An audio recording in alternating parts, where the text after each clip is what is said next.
Don't just live for tomorrow,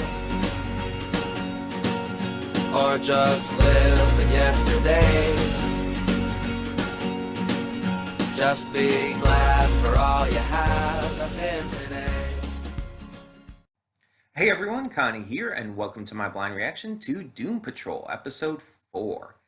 So yeah, we are here with another episode of the series, and I'm excited to see where this goes. This has been a lot more enjoyable than I was expecting, um, because honestly, I've just never liked a lot of, if any, live-action superhero shows for the most part. There's only been like a handful of ones that I actually could stand because most of them fall way too much into, typical TV melodrama. And that's all it ends up being. It ends up losing the aspect of what makes it entertaining as a superhero property. And this has gone for all this kind of stuff from Arrow, for example, um, to all this other stuff that's out there. What's that one show with I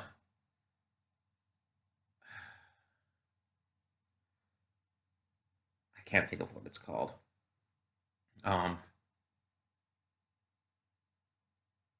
it's League of something, I think. It's like the group one. It's mixed in with all the Arrowverse stuff as well. But that one as well, Agents of Shield was another one that just again fell into the melodrama and the boring bullshit and just kind of lost its way. And it's like maybe it's partially because they are trying too hard to be a typical TV drama rather than, a superhero film. But it's like we've seen now that this can be done well. That it can be done to make a superhero series be like a mini version of one of the big films. Falcon versus the Winter Soldier, currently airing, is a huge example of this, a great example of this. It feels like an MCU film.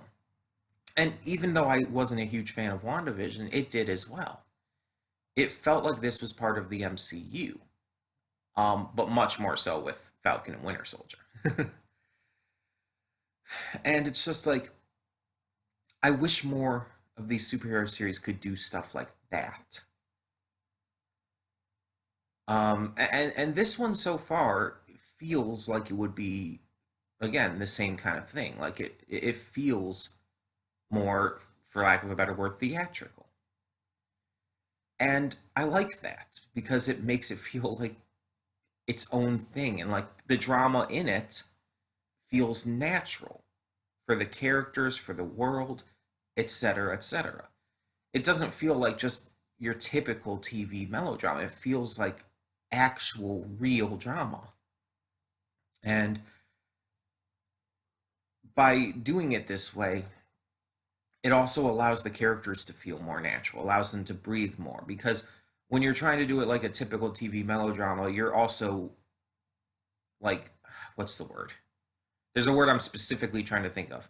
Compromise. You're compromising the characters as well. Because the characters will suffer when you're trying to just make a TV melodrama just have a superhero backdrop, basically.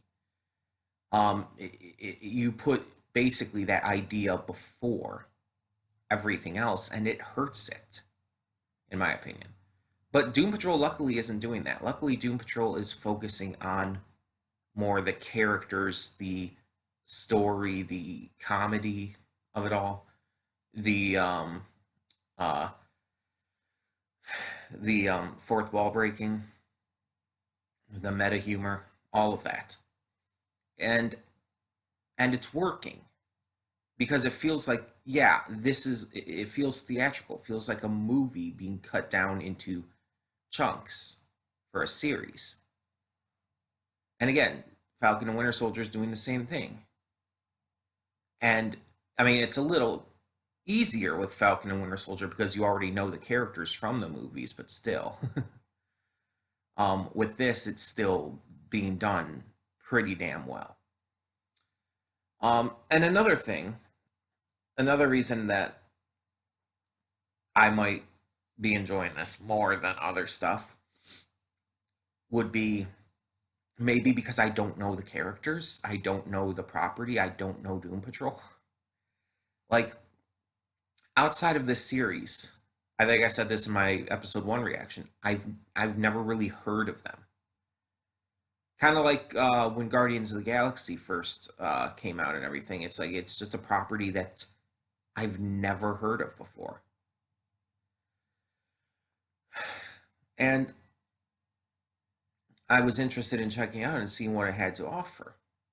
And because of that, though, as well, because I've never heard of it, I don't have a chance of being disappointed by how these characters are portrayed comparatively. Like, when I watch something like, I don't know, fucking Lego movie that has Lego Batman in it, I get annoyed by how Lego Batman is portrayed comparatively to how Batman should be portrayed in my eyes. Um, and the same goes for all of these shows. Like when I watched Arrow and everything, it's like, yeah, I had this kind of vision of Green Arrow in my head, and they just make him a brooding, like grumpy, dramatic Avenger type of thing. Not like Avenger like the Avengers, more like Avenger like he's trying to avenge. They sap away some of the better parts of Green Arrow's character, such as his comedic as the comedic aspect to his character, as a big example.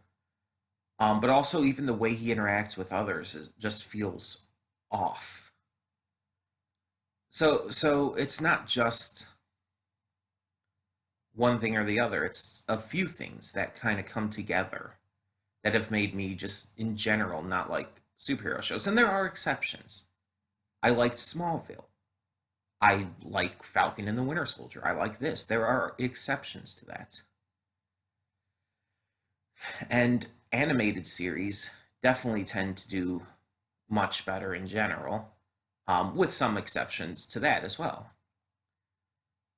But either way, I'm just really hoping that this series continues doing what it's doing and doesn't try to just fall into the trap of all of these other live action superhero shows.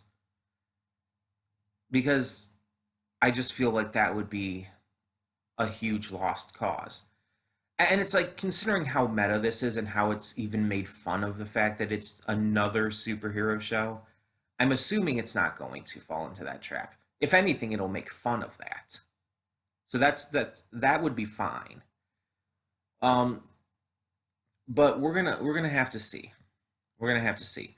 I'm definitely, like I said, excited to see more.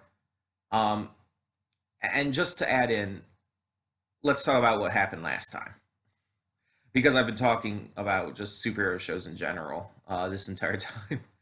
So last time we had the entire Nazi doctor who turned Mr. Nobody into Mr. Nobody, and there's a puppet show because why the fuck not? But more importantly, at this hospital, I guess you would say, in Paraguay, um, the few members who went got to kick ass, and it was really just great seeing that. But I'm wondering how this is going to affect them because Cliff, especially, seemed really upset by what he had done. Like in the moment, he had to do it, and I think he knows that deep down. Um, but I also believe that he was affected by that because, I mean, he was a NASCAR driver, but at the same time, he was a normal person originally. He's like never killed anyone. He attacked his pit chief, but he didn't kill him to our knowledge, and can't really count the accident because that wasn't intentional by any means. um, so the idea of him having to deal with having killed all those people in pretty gruesome, violent ways too.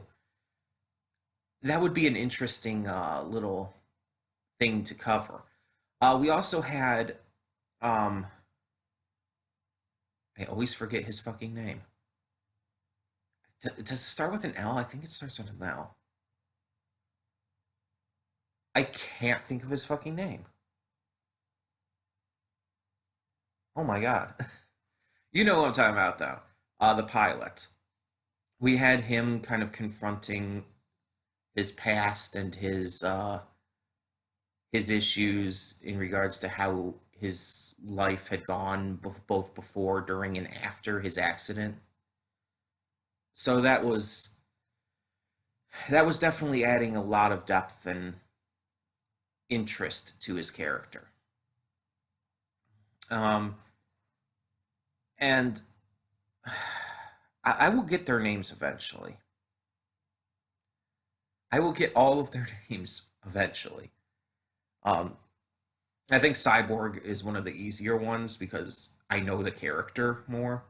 And by the way, like I mentioned that before, he is a character I know in this, obviously, and I think he's being portrayed very well.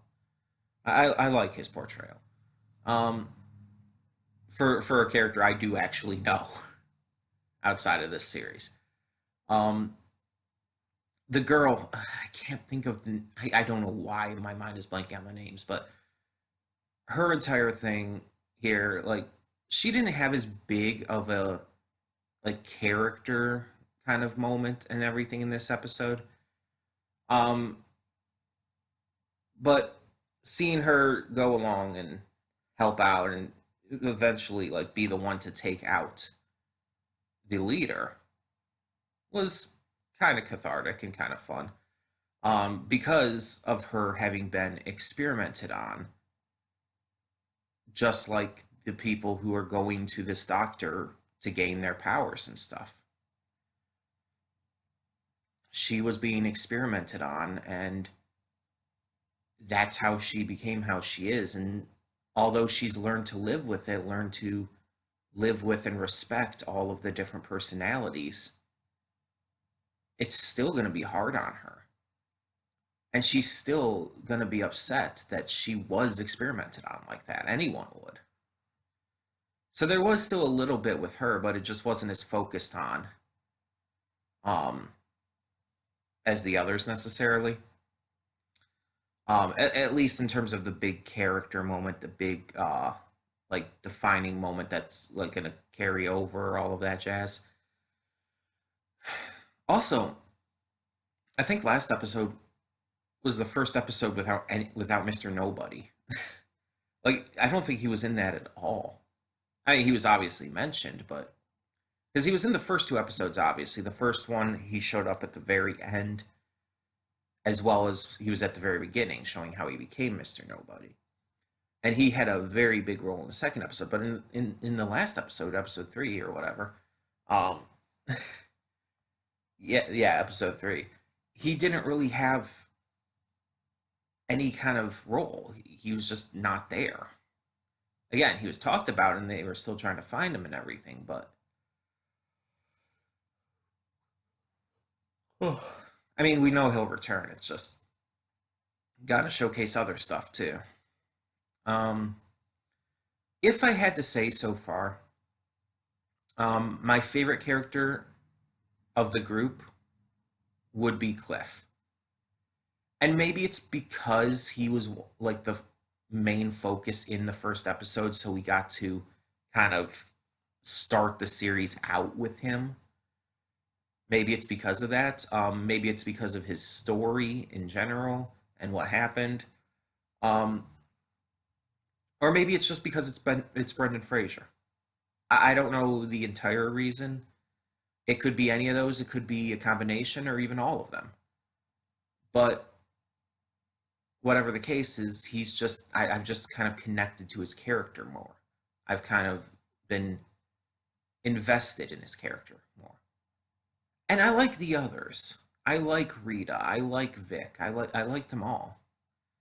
It's just I do feel most invested in his character. If I had to say someone I'm least invested in at the moment, it would be the multiple personality girl. Again, I'm sorry, I can't think of names right now. Um, and the reason for that is simply because of the multiple personalities. And it's like I like what I've seen from her. I do still like her character, but because of the multiple personalities thing, you don't really get to know the character too well yet. Um, you don't get to like understand her as a character because it's just constantly switching it up. And it's like again, that's fine. That's part of who she's supposed to be, but it's like it's hard for me at least to connect with her easier on that. And I'll admit I don't know how I would handle interaction with someone like that in real life. And it's not to be rude or mean or anything. I don't know. I've never met someone who has that disorder. And I would definitely, of course, try my best and try my best to be as respectful about it as possible. But it's like, I don't know how I would be around that, especially having Asperger's. I don't know, like, how that would affect my interactions with them either. So it's like, I'm not sure yet on her character. I'm hoping to love her by the end of the season. And I'm thinking I probably will. Like I already like her. I'm thinking I probably will by the end of the season love her even more. Um, but she does need a little bit more development. We got a little bit of it.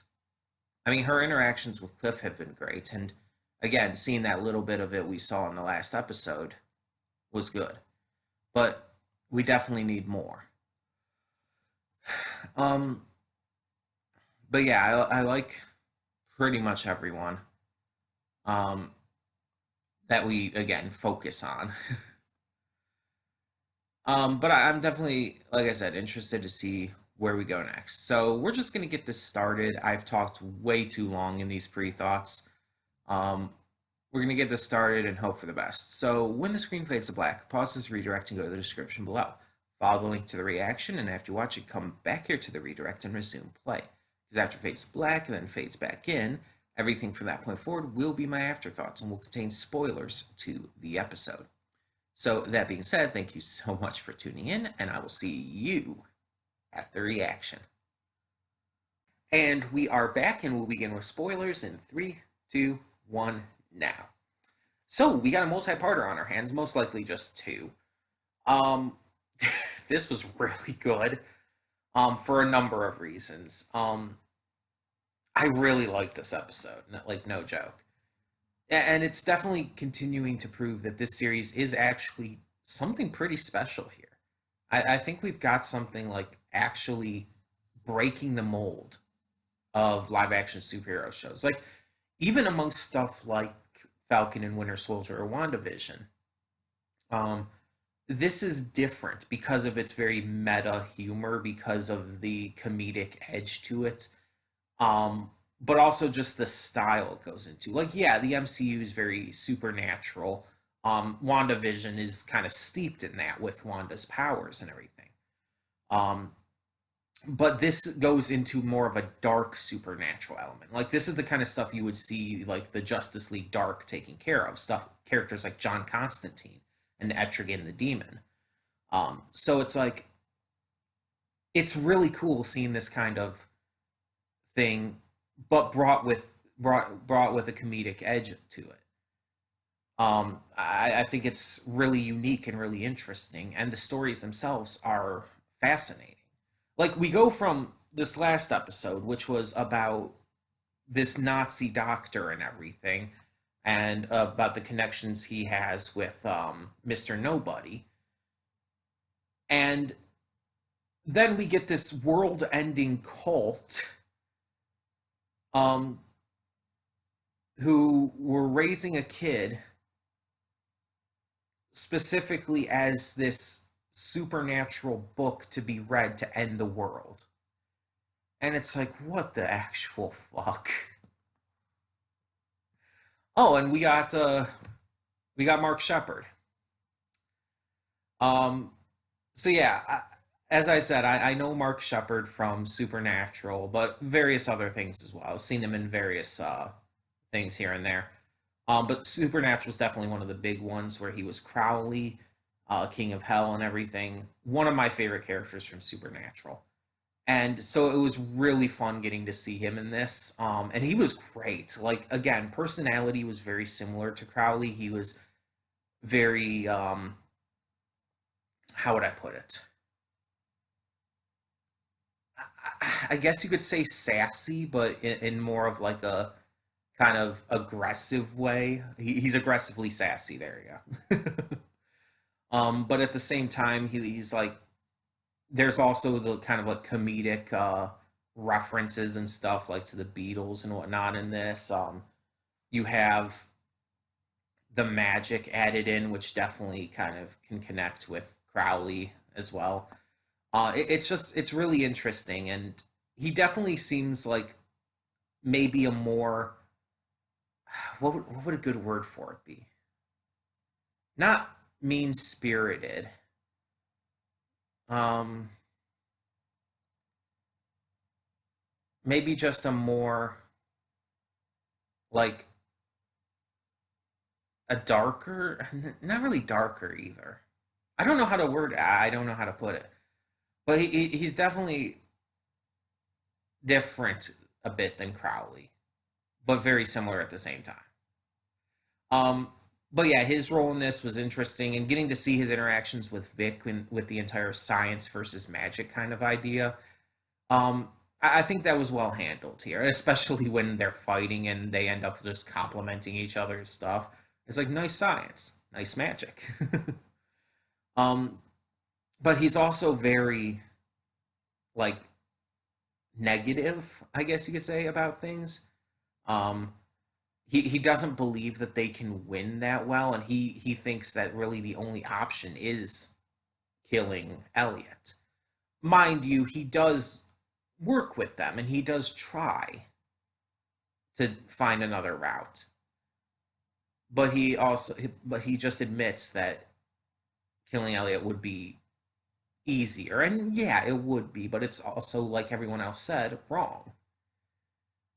And like Cliff said, it's both killing a kid and burning books, and both of those are wrong. I love that. I love that line. But we get to see a little bit more depth with Hammerhead in this one.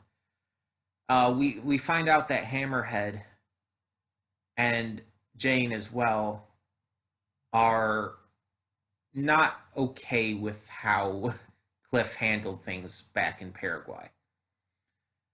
Um, it's seen as like just unnecessary brutality, toxic masculinity, that kind of stuff is like this kind of stuff she was saying, and we saw that he was actually upset by what he had done, that he didn't like doing that. So we know it's not quite that, but at the same time, it's like we get it. We understand how that would be upsetting. But the thing is, like, yeah, he did do that, but so did she. I mean, one of the personalities, I can't remember the name, but the one who's like the one who speaks and the words become like these sharp weapons that can be thrown, which is still amazing. It's like she was killing Nazis as well, so it's like I don't know. I mean, maybe Jane and Hammerhead have an issue with her too. It's possible. Um, we also get to see a little more, learning a little more about Larry, and we actually get to hear for the first time the entity inside him speak through a machine that Niles created. Um, and it describes being. It seemed like it was describing being inside Larry as torture or something like that. So I'm really interested to find out more about that because that's been a big driving force for Larry's character with this entity, with this energy entity. Um, just the connection between them and the relationship between them and how they work together. It's in a lot of cases don't work together that well. Um, but yeah, it's like that's definitely something I want to learn more about, and I would love to be able to just learn more about what's going through this entity's mind. The idea is brought up as well that Cliff kind of sees Jane as his daughter, not literally, but more so in that kind of position. He's become protective of her. He's become caring towards her. And yeah, he still snaps and gets angry, but I think that with all the situations going on, I don't blame him. But yeah, for sure, he's definitely looking at her kind of as a surrogate for his own daughter. And I don't blame him. He's still too afraid to actually contact his daughter. And he's just trying to use this as kind of a coping mechanism. And it's definitely not the right way to handle it, but at the same time I get it. I understand it. Um so yeah, let's talk about Elliot in this cult. So Elliot grew up as this kid being raised as part of this cult, as this book, and being told that he was going to be used to save the world. Then, on his 18th birthday, his father suddenly starts to try and tell him that this is all wrong, that he needs to escape, that he's not being used to save the world, but to destroy it. And the mother retaliates by slitting the father's throat right in front of Elliot, who freaks out and, well, it's eventually taken away by our heroes. Despite this, she and the corpse of her husband end up getting ascended and become like high priests, I think was the specific term that was used. Um, and it's like, what even the fuck? But yeah, at the end, it almost looks like they succeeded in reading the book and bringing in this uncreator or whatever it was called, or decreator. I think that might have been it. Um, but it kind of ends, so we don't know exactly where this is going to go yet. This is a very interesting concept. I love the inclusion of this, and there's even a little more depth with Jane even brought in just from the church, or at least Hammerhead.